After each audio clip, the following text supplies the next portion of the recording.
Hey everybody, welcome to the guided assignment for chapter 27. So I'm going to use Excel. I think it will make our lives a little bit easier on this one. Not on all the parts, but because like the Pareto chart, we could use Excel to make a Pareto chart if we wanted to, but it's not really necessary because really all a Pareto chart does is it lists all of the items, in this case, all of the activities in sort of like a reverse order. So that we can see which ones are costing us the most money. Sometimes you'll see Pareto charts that also have a line here depicting a cumulative cost that sort of curves like that.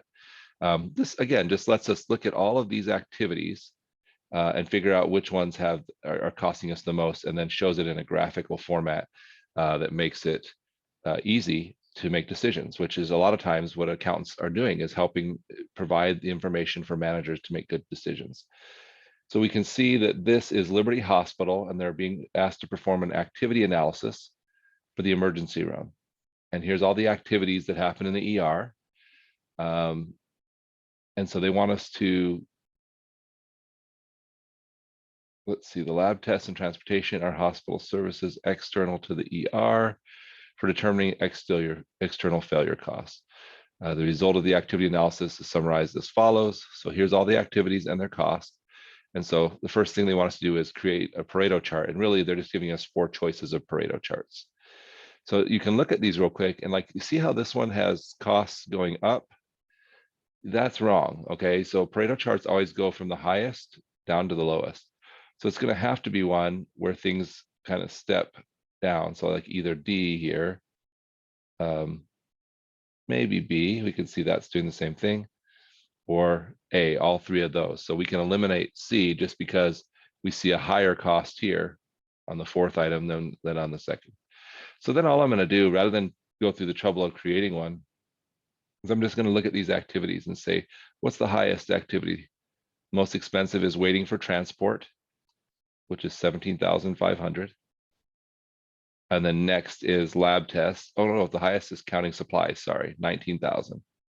Then waiting for transport at 17.5, then lab tests at 17,000.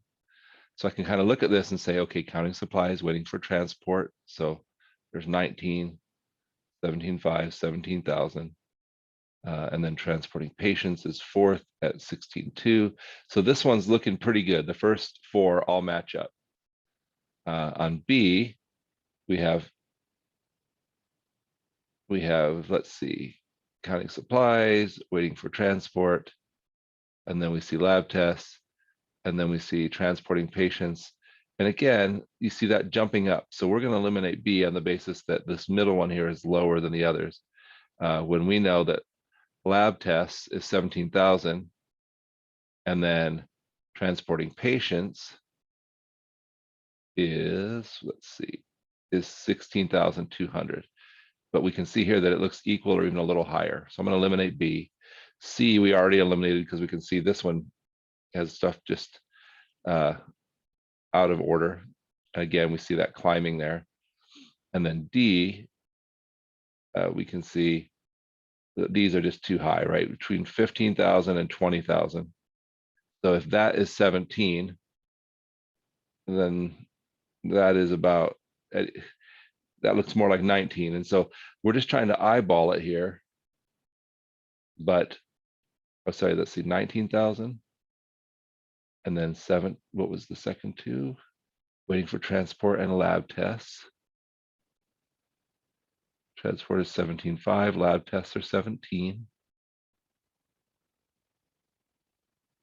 Well, they look pretty even there. So looking at this, because that should step down a little, I'm going to call this A. Okay, A is our best Pareto chart. I can check my work if I need to and see, whoops, that I got it right. All right, so let's move on from the Pareto chart to classifying the activities. So here we have all of the activities and their costs listed out. And then we have the cost of quality classification. And it asks us to classify the activities into these categories, either prevention, so preventing errors, appraisal, testing to see if there are errors, okay? Internal failures, those are failures that we catch inside the hospital in the ER room, versus external failures, ones that our stakeholders catch. And then the other is patient care activities, which would be those activities that actually are where we're actually serving patients. So those are the things we're supposed to sort of classify these into. So patient registration would be our first one. And I'm going to say patient registration is a patient care activity, right? This is where we're actually taking care of a patient. Verifying patient information. So this is appraisal, making sure we have it right after we've collected that information, so that we don't make a mistake. Assigning patients. This is going to be other patient care. This is us getting the patients to the right doctor. How about searching or waiting for a doctor? This is an internal failure. So again, I guess the way I would think of this is the patient doesn't know that we're failing. They just think it's the normal part of business. Like when you go to the doctor, you may not like waiting, but you don't realize it's because the organization isn't managed well. We know a certain amount of wait is probably going to always happen in a ER, but we consider searching or waiting for a doctor an internal failure. The doctor actually examining the patient, that's going to be patient care. Waiting for transport, that is external failure. Transporting patients, that's part of patient care, right? We're actually taking care of the patient there. Verifying lab orders, again, making sure things are right so that we don't have an error, that's appraisal. Searching for equipment, so looking around, finding the right equipment, that's an internal failure. Incorrect labs, that's an external failure. Lab tests, that's going to be patient care, right? We're actually taking care of the patient with doing the lab tests. Counting supplies, again, that's a way we make sure we don't have an error, so that's appraisal. Looking for supplies, that's an internal failure. Again, if a doctor comes in to treat you and then they have to like, well, not if you see them doing it, it might become an external failure, but if they're having to search around to find the right stuff to come treat you, that's an internal failure. And then staff training, that would be prevention, preventing these problems from happening. All right, so I'm going to check my work and I got them all right. I realize this will be hard. There may be some, kind of working through it at first, but just with anything where you learn to classify, it becomes easier as you do it more. And then we're also supposed to break these down as either value added or non-value added activities. So value added means either taking care of patients or anything we would do to avoid errors, okay? Or avoid failures, maybe would be a better term. And then non-value added would be our failures, okay? So like our patient care, that's gonna be a value added activity. Appraisal is value added. Patient care, value added, but a failure is non-value added. So value added for patient care, failure is non.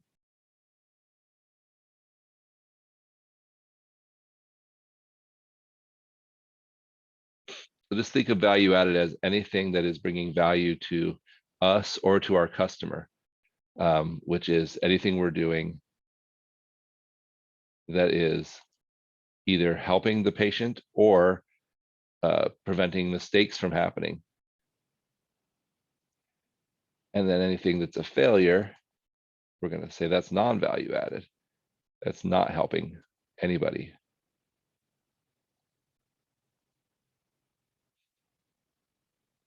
See how I did while I was talking while I tried to do that? If I screwed some of that up. Nope, I got them all. All right. So now that we've identified which each of these are, now we have to like break them down. And this is where I'm going to use Excel, just because I think it will go a little bit faster. But I'm not going to, so I'm going to actually pause the video and I'm just going to copy and move this stuff over here. Unfortunately, because these are drop-down menus, it doesn't copy and paste very clean. So it just takes a second, but I think even though it takes a second to move it over, it's still worth it to me because, to not have to just add things up by hand. So I'm going to pause the video for a second and I'm going to move all of those things over. All right, so I typed all this information in here. Again, I just took, I did do a little bit of abbreviating some of these, but so here's our activities, here's our costs. Here they are, either other patient care, appraisal, internal failure, external failure, or prevention. And then the V for value added and an N for non-value added. So I just have all my information in there. So for my first category, it wants me just to break it down by category. So what I'm going to do is I'm just going to highlight all these. And then I'm just going to use Excel's sort tool to sort by column C, which is my categories. Now it's not going to do them in the same order. It's going to do them alphabetically. I probably could mess around with it if I want to, but I don't think it's worth it. So once I've done this, you can kind of just separate these out, and you can do it in different ways, but I'm going to do it this way. I'm going to separate them out by the categories. And then I can just do totals. So I can say the total for A, which is appraisal, is 24,200. And the total for EF, which is external failure, is 28,800. And then the total for IF, which is internal failure, is 25,600. Total for OPC, which is other patient care, 57,600. And then the total for appraisal, I think I typed appraisal or in the prevention box. Easy enough to fix. The total for prevention, 4,800. I know that they all add up. I can do it again if I want to, but I know that they all add up. Whoops, so it's going to be total of each area to 100. What did I do wrong? I'm missing something here.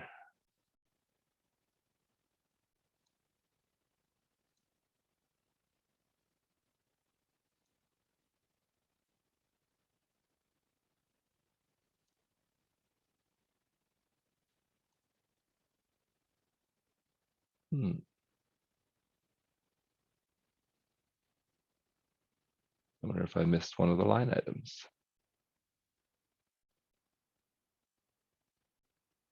Because they should all add up to 160,000, right? So what did I do wrong? Don't worry, we'll figure it out, right? My appraisal, verifying patient information, verifying lab orders, counting supplies. I missed that one. Okay, well, let's see if we can fix this.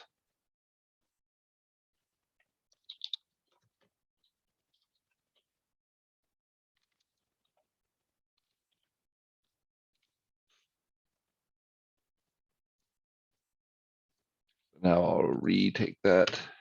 All right, now all adds up to 160,000. So that's good, even though it took me a second. So we'll do 160,000. Check my work if I need to. Oh, looks like, I didn't change appraisal. Should be 43,200 now. Well, now you can see that even someone who's done this lots of times makes mistakes sometimes. So sorry about that. I hope it didn't confuse you too much. I'm just going to move this down one more. Okay, so we have our totals. So now it wants to do it as a percentage of the total. So if I want to, I can just do this right here, right? I can just say that this is going to equal the total for A, which is appraisal, divided by the overall total. And that's going to give me a percentage. I can leave it like that, or I can tell Excel, give me it as a percent. So appraisal is 27%. And external failure is 18%. And internal failure. And actually, I could set this up so I don't have to retype this each time, but I'm just trying to show you how I would do it. So, if you're better at Excel, you would actually do this even faster than I'm doing, because I want to re-show how you calculate percentage a few times for everybody. So 57.6 divided by 160,000, 36% is other patient care. And then prevention is, I'll just do it here, 3%. Those all add up to 100%. We could check if we want, but they should. And there we go. Okay, so in part 4, it wants us to just, instead of doing this by these categories or classifications, it wants us just to separate it by value added and non-value added. So I'm just going to go ahead and remove these totals.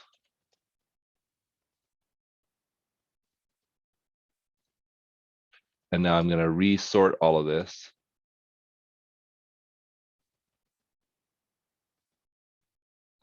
Just by this column, which is either value added or non-value added. So again, I'll highlight them. I'll come up to the sort, I'll custom sort, and I'll go by column D. Now I have all my non-value addeds and all my value addeds. Whoops, and lab tests, we put yes, because I wasn't thinking. That's a V for value added.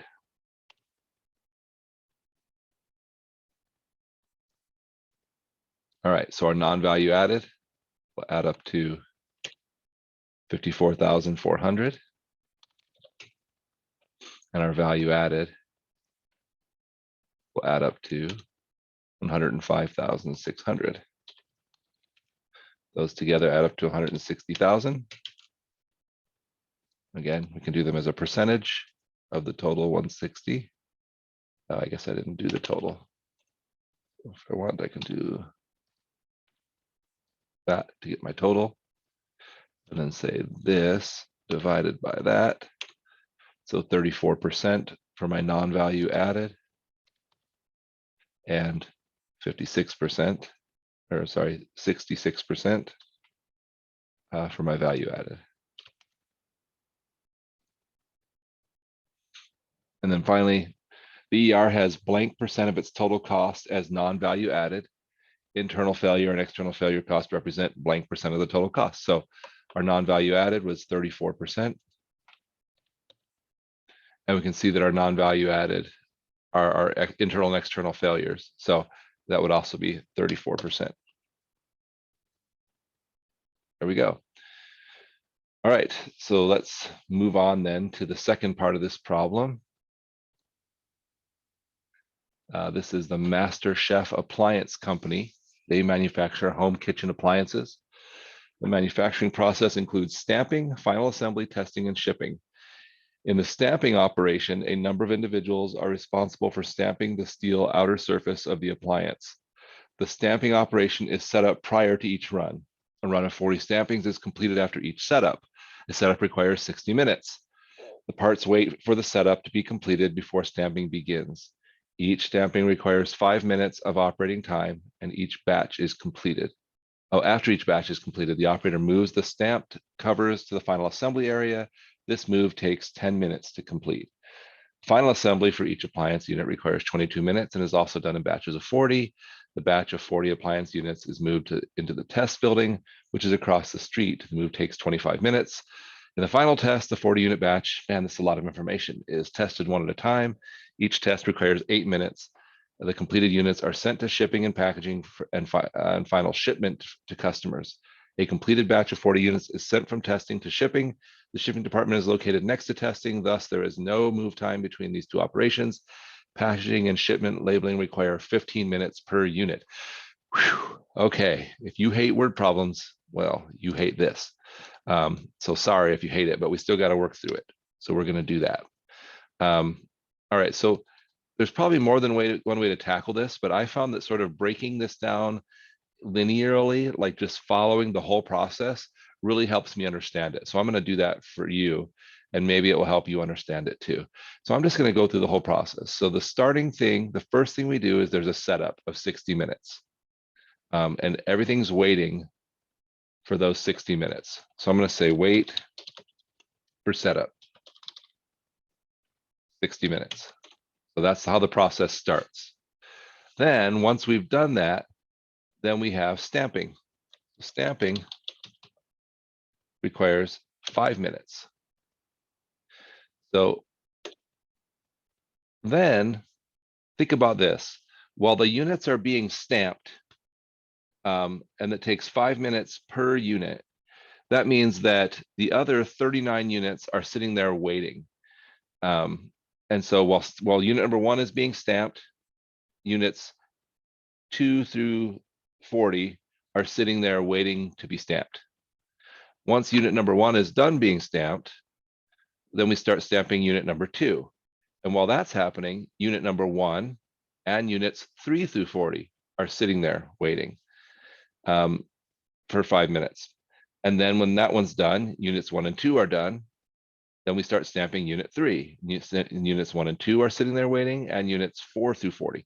So the way this works is there's only one unit being worked on at a given time. The rest are waiting. So I'm going to say waiting for stamping. And the way we figure that out is we take the number of units minus 1, because that's the number that are waiting. One's being worked on, the other are waiting. And then we multiply that by the time it takes for stamping. So in this case, I'm going to say there's 40 units. So I'm going to say 39 units times 5 minutes each. That's our waiting for stamping time. All right, so after all the units have been stamped, then we're going to move these, move to final assembly. I'm just going to call that FA. And finally, that takes 10 minutes.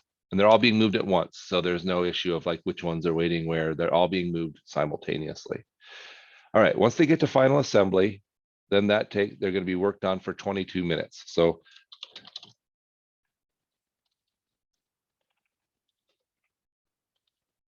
but since they're again being worked on one at a time, we have others, the rest of the units, waiting for final assembly. So again, that's going to be N, or the number of units, which is 40 minus 1. So 39 units waiting times 22 minutes. So again, that's the stuff waiting as each of them have this 22-minute final assembly done to them. Then we move it to the test building, which is across the street, and that move takes 25 minutes.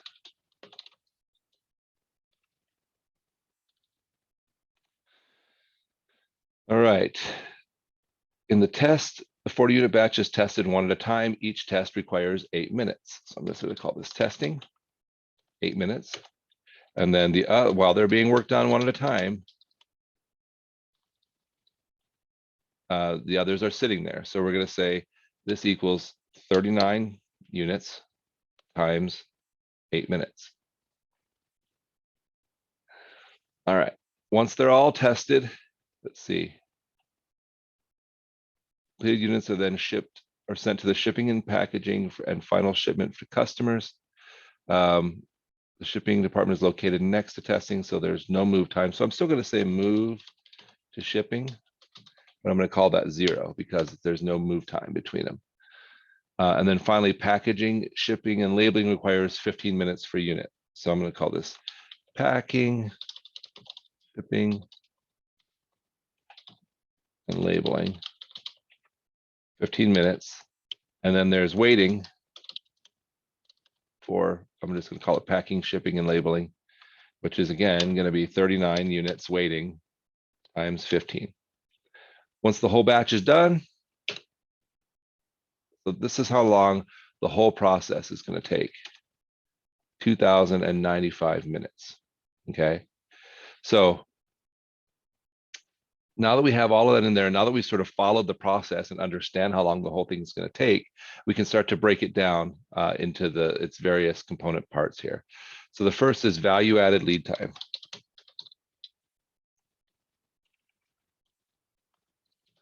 So value added lead time is that lead time when we're actually performing work on the units, okay? So we have where we're actually stamping, where we're actually assembling, whoops,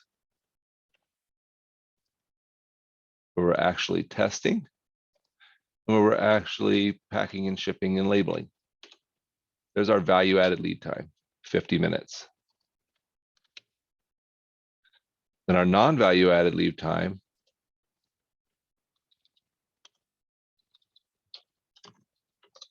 is broken down into wait time and move time.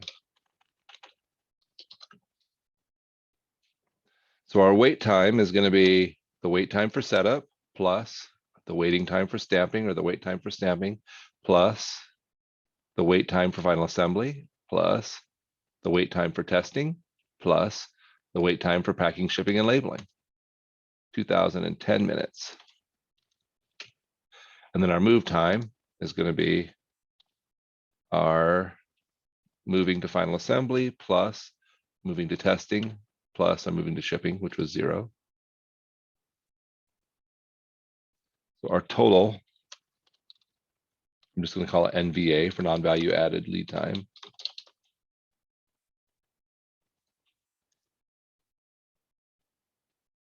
So let's see. Our move time was 30 minutes. So our total non-value added lead time then is 2045. And then we add those two and it should come out to our total of 2095.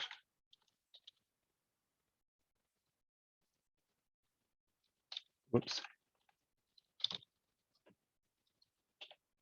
Our total lead time is just our value added lead time plus our non-value added lead time. Okay. So then it wants our value added ratio. So our value added ratio is just going to be our value added time divided by our total time, total lead time.